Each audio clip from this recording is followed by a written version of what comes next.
Welcome to Jungle Tunes, my YouTube channel. नानो चिड़िया वाले जंगल में सर्दी बढ़ती ही जा रही थी। अब ठंडी हवाओं के साथ साथ रात होते ही आसमान से सफेद बर्फबारी गिरने लगती थी, जिसकी वजह से पूरा जंगल सफेद रंग की चादर ओढ़ लेता था। इतनी बर्फबारी होती थी, सारे पक्षी अपने अपने घरों में छुपे हुए थे। सारे चरिंद परिंद अपने अपने घरों में बंद थे, क्योंकि वो सब जानते थे कि बाहर बहुत ज़्यादा ठंड है और इतनी सर्दी में बाहर जाना अपने आप को मुसीबत देने से कम नहीं होगा। रानी चूंटी अपने बिल में अपनी चूंटियों के साथ थी। चीनी चूही अपने बच्चों के साथ अपने बिल में थी। माँ चिड़िया, नानो चिड़िया, रानो चिड़िया और नानो चिड़ा, ये सब अपने घर में थे। लेकिन रानो चिड़िया के घर से अब सूखी लकड़ी खत्म हो गई थी। नानो चिड़िया बोलती हैं, रानो के अब्बा, अब घर में सूखी लकड़ी खत्म हो गई है। जानते हो ना, बहुत अरसा हो गया जब से सर्दी शुरू हुई, हम लोग सूखी लकड़ी चला रहे हैं। यहाँ कमरे में भी दिन भर और रात भर जलती है और किचन में भी। और जो हम लोगों का बाहर का बैठने वाला कमरा है, वहाँ पर भी आतिशदान में दिन भर लकड़ी जलती है। आप कल जाकर लकड़ी का बंदोबस्त कर लें, ऐसा ना हो कि लकड़ी खत्म हो जाए। अब जितनी सख्त बर्फबारी शुरू हो गई है, आगे से बाहर निकलना मुमकिन नहीं होगा। नानो चिड़ा बोलते हैं, हाँ रानो की माँ, बात तो ठीक कर रही हो। मैं नहीं जानता था कि इतनी जल्दी लकड़ी खत्म हो जाएगी। 22 साल की लकड़ी जितनी सूखी है उतनी पतली भी है। एकदम लकड़ी रखते जाओ तो आग पकड़ लेती है और फिर खत्म भी हो जाती है। मैं कल जाकर जंगल से कुछ लकड़ी काट लाता हूँ, क्योंकि अब मैं पहाड़ों के पास जंगल पर नहीं जा सकता। वहां पर एक बूढ़े पक्षी की दुकान तो है, जो लोग लकड़हारा पक्षी है। वहां पर अगर जाऊंगा तो ठंड बहुत ज्यादा है, कहीं बीमार ही ना पड़ जाऊं, क्योंकि बाहर बर्फबारी बहुत है। रानी चिड़िया बोलती है, अब्बा, आप परेशान ना हो, कल मैं आपके साथ चलूंगी और हम दोनों जाकर जंगल से लकड़ी काट लाएंगे। ठीक है रानू बेटी, तुम कल मेरे साथ आना, हम काफी ज्यादा लकड़ी काट कर ले आएंगे।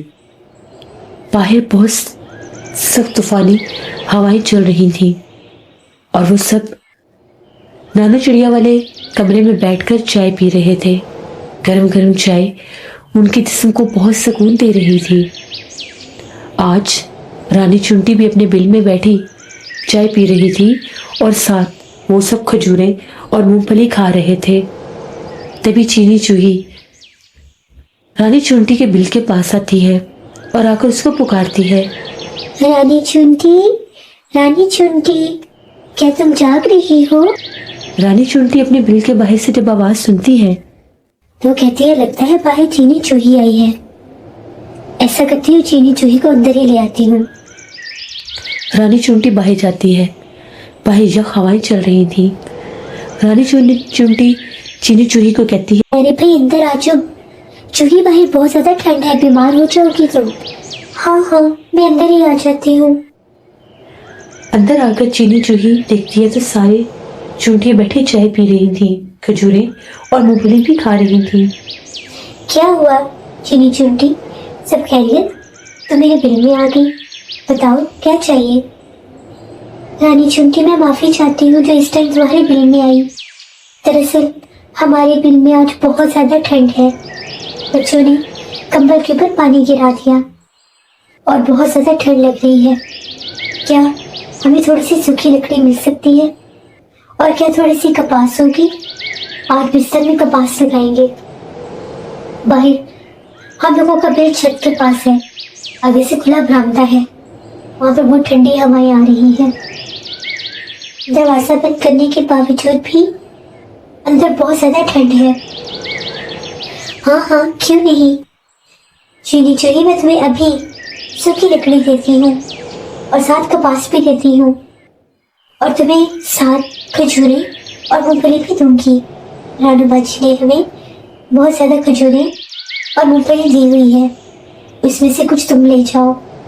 रात को तुम लोग खाओगे तो तुम्हें सुकून मिलेगा। बहुत बहुत शुक्रिया चीनी। जनाब चुनटी तुम्हारा, मैं तो सोच भी नहीं सकती थी कि तुम मेरी ऐसे मदद करोगे। अरे भाई, क्यों मदद नहीं करूंगी? तुम भी तो यहीं पर रहती हो, और जहाँ पर इंसान और जहाँ पर सब मिलके रहते हैं वहाँ पर एक दूसरे का ख्याल रखना पड़ता है।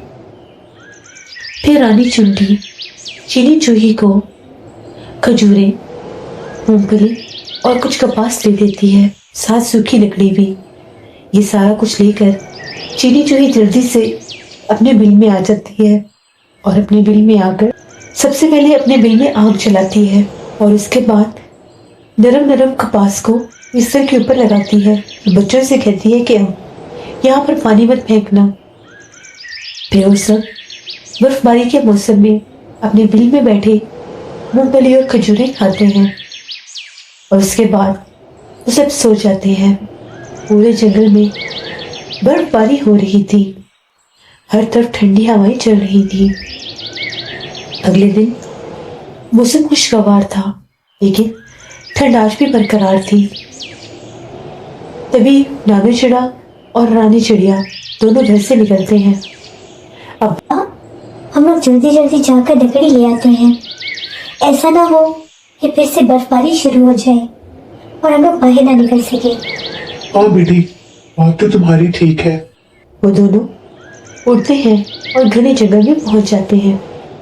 घने जंगल में जाकर वो कुल्हाड़ी के साथ एक पुराने दरख्त को काटने लगते हैं। नानू चिड़ा कुल्हाड़ी चला रहे थे और रानी चिड़िया सूखी लकड़ी इकट्ठी कर रही थी। वो अच्छी खासी सूखी लकड़ी इकट्ठी कर लेते हैं और उसके बाद सूखी लकड़ी को लेकर अपने घर की तरफ वापस उड़ते हैं। रास्ते में वो देखते हैं बहुत से पक्षी अपने घरों में सूखी लकड़ी लेकर जा रहे थे। रास्ते में लोगों को तोता भी मिलता है। अरे भाई, चिड़े मियाँ कहाँ फिर रहे हो? क्या बताऊं भाई, तोते मियाँ, कल की बर्फबारी ने तो डरा के रख दिया। घर में सूखी लकड़ी कम थी, हमने सोचा कि सूखी लकड़ी ले जाएं। हाँ भाई, बहुत अच्छा किया जो सूखी लकड़ी लेने आ गए। सुना है आगे पूरा 1 महीना बर्फबारी रहनी है। सारे ही जंगल के पक्षी जो है सूखी लकड़ी इकट्ठी कर रहे हैं। हाँ भाई, जानता हूँ, इसीलिए तो हम भी आ गए हैं। कुछ अनाज वनाज भी घर में इकट्ठा कर लेना, भोजन। इतनी बर्फबारी में बाहर निकलना बहुत मुश्किल हो जाएगा। वही भोजन तो है हमारे पास, सूखे चावल भी है, गंदम भी है और बाकी की चीजें भी है, सब्जी भी है। फिर भी मेरा तो बताना फर्ज था। सुबह ही मौसम का हाल बताने वाला पक्षी बताकर गया है कि आगे जंगल में तकरीबन 1 महीना बर्फबारी रहेगी। जानते हो, वो जो तोते वाला जंगल है वहां पर बर्फानी तूफान आए हुए हैं। उस तरफ भी बहुत से पक्षी बेचारे नहीं जा पा रहे हैं। सुना है वहां पर खाने की भी खासी कमी हो गई है, इसलिए हम लोग तो अपने घरों में सारा भोजन इकट्ठा कर रहे हैं। मैं तो अमरूद और सुरख मिर्ची लेने जा रहा था। किसान के खेत के पास बहुत से मकई के भुट्टे भी लगे हुए हैं, कुछ वहां से वो भी ले जाऊंगा। अरे भाई, मकई के भुट्टों से याद आया, रानू बेटी, हम भी मकई के भुट्टे ले जाते हैं, आगे सर्दी के मौसम में काम आएंगे। ठीक है अब्बा। फिर वो लकड़ियाँ उठाए किसान के खेत की तरफ जाते हैं और वहां से मकई के भुट्टे लेकर घर वापस आ जाते हैं। वो लोग घर आते हैं तो नानू चिड़िया किचन में खाना बना रही थी। तभी नानू चिड़ा और रानी चिड़िया आती हैं। अरे भाई, कहाँ हो? ओ, रानी की अम्मा कहाँ हो? आ जाओ भाई, आ जाओ, किचन में ही आ जाओ। किचन आज बहुत ज्यादा गर्म है, मैंने आग जला कर रखी थी, आ जाओ। गुड़िया भी नानू के पास ही बैठी हुई थी। तभी वो सारा सामान सीढ़ियों के पास रखकर किचन में आ जाते हैं। आ गई भाई, मिल गया सारा कुछ, लकड़ी मिल गई। हाँ अम्मा, लकड़ी भी ले आए हैं, साथ में कई के भुट्टे भी ले आए हैं। मैं और अब्बा कर जाएंगे और कुछ मकई के भुट्टे और ले आएंगे और साथ सूखी लकड़ी भी ले आएंगे। वो सब बैठे बातें कर रहे थे, किचन में बैठकर चाय पी रहे थे। तभी एकदम से रानी चुंटी भी आ जाती है। क्या मैं आ सकती हूँ? आओ रानी चुंटी, आओ, कैसी हो? मैं ठीक हूँ। नानो, आप कैसी हैं? मैं भी ठीक हूँ चुंटी बेटी, आजा। कैसी हो? क्या कुछ चाहिए खाने को? हाँ अम्मा, आज हमें भी थोड़ा सा भोजन चाहिए। जो मूंगफली और खजूरें आपने दी थी, कुछ तो हमने खा ली और कुछ हमने चीनी चूही और उसके बच्चों के लिए भी दे दी। वो कल रात को आई थी, उसके बच्चों ने बिल में बिस्तर में पानी गिरा दिया था।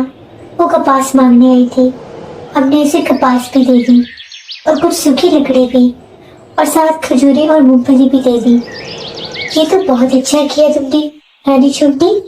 यहाँ से मैं तुम्हें मकई भी देती हूँ और कुछ कपास और सूखी लकड़ी भी, और कुछ मकई के दाने, कपास और सूखी लकड़ी चीनी चूही के बिल के पास भी रख दूंगी। हाँ रानी चुंटी बेटी, बहुत अच्छा किया तूने जो उनकी मदद की। ऐसे वक्त में अपने ही काम आते हैं। ये जितनी सर्दी पड़ रही है, हर किसी को गर्म और नरम बिस्तर की जरूरत तो होगी, फिर उसके साथ साथ ऐसे भोजन भी खाने चाहिए। मूंगफली की भी पूरी बोरी पड़ी है रानी बेटी, थोड़ी सी मूंगफली इनको और दे देना। ठीक है अम्मा। रानी चिड़िया जाती है स्टोर रूम से कुछ मूंगफली, कपास और उसके साथ कुछ सूखी लकड़ी रानी चुंटी को दे देती है। रानी चुंटी ये सारा सामान लिए अपने बिल में आ जाती है। रानी चिड़िया छत पर जाती है और चूहों के बिल के पास कपास, सूखी लकड़ी और कुछ खाने पीने की चीजें रख देती है और उनके बिल के दरवाजे पर दस्तक दे देती है। चीनी चूही, ओ चीनी चूही, मैंने तुम लोगों के लिए बाहर कुछ सामान रखा है, तो इसको भी ले लेना। चीनी चूही डरती डरती अपना सर बाहर निकालती है। रानी बाजी, आप हमें कुछ कहेंगी तो नहीं? नहीं नहीं चीनी चूही, मैं तुम्हें कुछ नहीं कहूंगी। बहुत सख्त सर्दी है, मैं जानती हूँ। तुम लोग यहाँ पर रहते हो, कोई मसला नहीं है, तुम लोग यहाँ पर रह सकते हो। किसी भी चीज़ की ज़रूरत हो तो बता देना, और मैं कल ही इस बरामदे के आगे एक मोटा पर्दा लगा दूंगी, फिर यहाँ से ज़्यादा बर्फीली हवाएं अंदर नहीं आएंगी। ये लकड़ी और कुछ खाने पीने का सामान अंदर ले जाओ और खुद भी खाओ और अपने बच्चों को भी दो। आपका बहुत शुक्रिया रानी बाजी, हम आपके घर को कभी भी नुकसान नहीं पहुंचाएंगे। बहुत अच्छी बात है, अगर तुम भी यहाँ पर रहना चाहती हो तो रहो, हमें कोई एतराज नहीं। हमारे इस छोटे से घर में जो भी आता है हम उसको अपने साथ रखते हैं। रानी चुंटी और उसका पूरा कबीला हमारे साथ रहते हैं। तुम लोग भी रह सकते हो, लेकिन ख्याल रखना हमारे घर की किसी चीज़ को नुकसान मत देना, ना ही कपड़ों को, ना ही भोजन को। नहीं रानी बाजी, एक दफ़ा जब हम लोग फैसला कर लें तो फिर हम लोग उससे पीछे नहीं हटते। आपको परेशान नहीं होना पड़ेगा। ठीक है चीनी चूही, अब तुम अपने बिल में चीजें ले जाओ, कल मैं यहाँ पर पर्दा लगा दूंगी। फिर रानी चिड़िया नीचे आ जाती है और सब नानू चिड़िया के कमरे में थे। अम्मा, बहुत प्यारी सी चूही है, छोटी सी, जो ऊपर छत पे रहती है। उसके छोटे छोटे बच्चे हैं। बहुत शुक्रिया अदा कर रही थी। मैं सोच रही थी कल मोटा पर्दा छत के बरामदे के आगे लगा दूंगी, ताकि बर्फीली हवाएं उसके बिल तक ना जाए। हाँ रानी बेटी, ये बहुत अच्छी बात है भाई, कल लगा देना पर्दा, हवाएं छत से नीचे भी नहीं आएगी। नहीं, ऐसे ही मिलजुल कर रहना चाहिए, इसी से अच्छी जिंदगी गुजरती है। जितनी दूसरों की मदद करो उतना ही सवाब मिलता है। फिर वो सब बातें करते करते एक गर्म बिस्तरों में सो जाते हैं। प्यारे दोस्तों, ये थी रानी चिड़िया की नई कहानी। अगर आपको मेरे चैनल की कहानियाँ पसंद आ रही हैं तो इनको ज़रूर अपने फ्रेंड और फैमिली के साथ शेयर करें और अच्छे अच्छे कमेंट करें। और प्यारे दोस्तों, सर्दी के इस मौसम में आप भी अपने आसपास के लोगों का ख्याल रखें। आपके घर कोई भी मदद के लिए आए तो आप उसकी मदद ज़रूर करें। आप सबका बहुत शुक्रिया। Subscribe Jungle Tunes, my YouTube family.